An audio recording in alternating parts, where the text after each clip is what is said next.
कहते हैं अनजाने में किया गया हर पाप को भूल कहते हैं। भूल तो आखिर भूल होती है।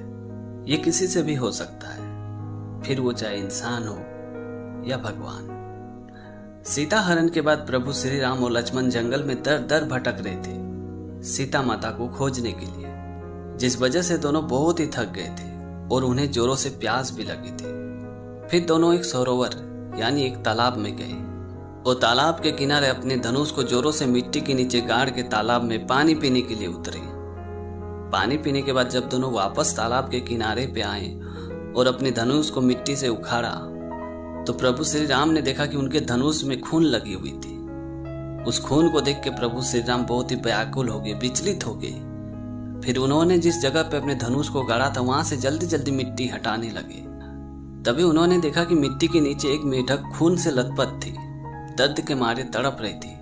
बस अभी अभी प्राण उसकी निकलने वाली थी। उस तड़पते हुए मेढक को देख के प्रभु श्री राम रोने लगे और मेढक से पूछा कि तुमने आवाज क्यों नहीं दी? कुछ हलचल छटपटाहट तो करनी चाहिए ताकि मुझे एहसास होता कि तुम मिट्टी के नीचे हो। जब तुम्हें सांप पकड़ता है तब तुम खूब आवाज लगाते हो और जब मेरा धनुष लगा तब तुमने क्यों नहीं आवाज लगाई? ये बात सुनते ही मेढक ने बोला, हे प्रभु, जब सांप पकड़ता है तब मैं राम राम चिल्लाता हूँ, इस आशा और विश्वास के साथ कि प्रभु श्री राम मेरी पुकार अवश्य सुनेंगे। पर आज मैंने देखा कि साक्षात भगवान श्री राम ही मुझे धनुष लगा रहे हैं, तो भला मैं किसे पुकारता? बस इसे मैं अपना सौभाग्य समझकर सारा दर्द सारा पीड़ा चुपचाप सहता रहा। उस मेढक की बात सुनने के बाद भगवान श्री राम और लक्ष्मण जोर जोर से रोने लगे। उसके बाद प्रभु श्री राम ने उस मेढक को मुक्ति दे दी। तो दोस्तों, छोटी सी कहानी में ये सिखाती कि सच्चे भक्त जीवन का हर क्षण को भगवान का आशीर्वाद मानकर उसे स्वीकार कर लेते हैं, क्योंकि आपको भी पता है कि सुख और दुख प्रभु की ही कृपा होती है। भगवान श्री कृष्ण ने कंस को मारने के बाद माता देवकी और वासुदेव को कैद से मुक्त करा दिया। तभी माता देवकी ने भगवान श्री कृष्ण जी से पूछी कि बेटा, तुम तो भगवान हो, तुम्हारे पास असीम शक्ति है, तो फिर तुमने कंस को पहले क्यों नहीं मार दिया? हमें 14 वर्ष की सजा काटने पे क्यों मजबूर किया? हमें पहले क्यों नहीं मुक्त कराया? ये बात सुनते भगवान श्री कृष्ण ने माता देवकी से कहा कि आपने भी तो मुझे 14 वर्ष के लिए वनवास भेज दिया था, बस उसी की सजा आप लोगों को मिली है। ये बात सुनते माता देवकी बहुत ही आश्चर्य में पड़ गई और बोली कि ये तुम क्या बोल रहे हो, ये कैसे संभव हो सकता है? तभी भगवान श्री कृष्ण ने माता देवकी से कहा कि शायद आपको पिछले जन्म याद नहीं है। पिछले जन्म में आप माता कैकेयी थे और आपके पति राजा दशरथ थे। ये बात सुनते ही माता देवकी और आश्चर्य होकर भगवान श्री कृष्ण से बोली कि ठीक है, हम लोगों ने पाप किया था तो उसकी सजा हमें मिल गई है, लेकिन कौशल्या जो अपने बच्चे के प्यार के लिए 14 वर्ष से तड़प रही थी, क्या वो प्यार उसे इस जन्म में मिल पाया है?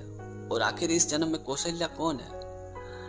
तभी भगवान श्री कृष्ण ने मुस्कुराते हुए माता देवकी से कहा कि कौशल्या इस जन्म में माता यशोदा है। पिछले जन्म में जो बच्चे का प्यार उन्हें नहीं मिल पाया था, वो प्यार उन्हें इस जन्म में मिल चुका है। तो दोस्तों, छोटी सी कहानी में ये सिखाती है कि अगर आप पाप करते हो तो उसकी सजा आपको मिलनी है, इस जन्म में ना सही पर अगले जन्म में, पर मिलना तो तय है। ये कहानी है विश्वास की। सदियों पुराने जमाने की बात है। एक साधु महाराज अपने पैर में लोहे की जंजीर बांधकर एक कुएं में उल्टा लटक कर साधना आराधना करते थे, और ये साधना वो साधु महाराज कई वर्षों से करते थे। जब गांव के लोग उस साधु महाराज को पूछते थे कि महाराज, आप ऐसे उल्टा लटक के साधना आराधना क्यों करते हो? तभी साधु महाराज गांव के सभी लोगों को कहता था कि जिस दिन मेरे पैर से ये लोहे की जंजीर टूट जाएगी और मैं खाई में गिरने लगूंगा तो साक्षात प्रभु मुझे बचाने के लिए आएंगे और इस बहाने मुझे प्रभु की दर्शन भी हो जाएगी। उस साधु महाराज की साधना देख के उस गांव का एक आदमी बहुत ही प्रभावित हुआ और उसने मन ही मन डिसाइड किया कि मैं भी इस साधु की तरह उल्टा लटक के साधना आराधना करूंगा। और अगले दिन वो आदमी अपने पैर में एक पतली सी रस्सी बांध के उस कुएं में उल्टा लटक के साधना आराधना करने लगा।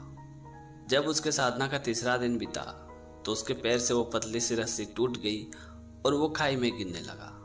तभी साक्षात प्रभु वहां दर्शन हुए और उस खाई में गिरते हुए आदमी को अपने गोद में ले लिए। ये देख के उस आदमी को बहुत ही आश्चर्य हुआ और उसने आश्चर्य होकर भगवान से पूछा कि प्रभु, ये साधु महाराज तो कई वर्षों से आपकी साधना आराधना करते हैं, फिर भी आपने इसे दर्शन नहीं दिया, और मैं तो केवल सिर्फ 3 ही दिन से आपकी साधना आराधना कर रहा था, फिर भी आपने दर्शन दे दिया, ऐसा क्यों? तभी भगवान ने मुस्कुराते हुए उस आदमी से कहा कि साधु महाराज को हम पे बिल्कुल भी भरोसा नहीं है, इसीलिए तो वो अपने पैर में लोहे की जंजीर बांध के रखा है। ना तो ये लोहे की जंजीर टूटेगी और ना ये गिरेगा और ना मैं इसे दर्शन दूंगा। और तुमने बिना किसी डर के अपने पैर में एक पतली सी रस्सी बांधकर मुझ पे भरोसा करके उल्टा लटक गया, जबकि तुम्हें खुद से ज्यादा मुझ पे भरोसा था।